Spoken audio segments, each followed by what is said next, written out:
There are two issues there.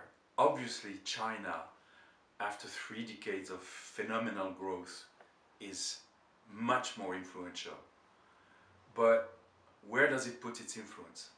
First, it's able to say no much more effectively than previously. Second, it's being asked in just about everywhere.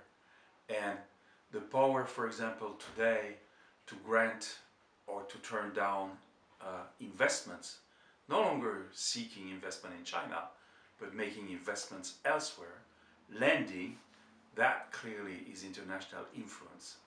Does it mean that China is proactive? I don't think so. We keep repeating in circle the same example.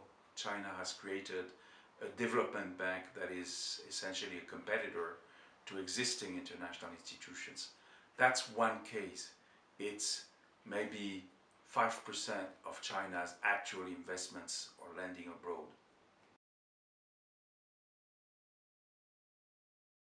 If you are the world's first trading nation, obviously you need some kind of global order.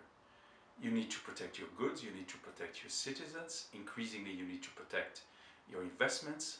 You do need rules, if only technical rules, for example, for transportation, norms.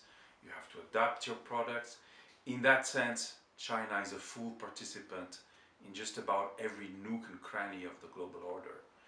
But then China picks and chooses. China turns down other types of participation to the global order. It's not interested, for example, in humanitarian intervention, and it turns down anything that would diminish national sovereignty.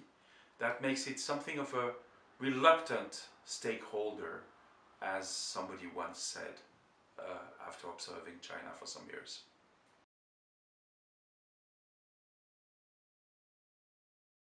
I think we should be open for different reasons.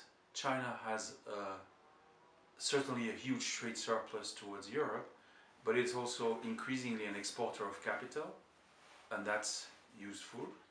Uh, we have large investing interests in China, and we would need China to have even more of an open door. In that sense, the dialogue is necessary, but we have to be realist about it. And if we're not coordinated, one has to realize we're just a bunch of small countries facing a giant. The US has had, or some in the US have had, the dream of the so-called G2, where China and the US would rule the world. I think it's out of the question. Yes, they are interdependent. Yes, they influence each other, but they have widely divergent interests, and China doesn't want to take responsibility for many aspects of the international order, including finance, by the way.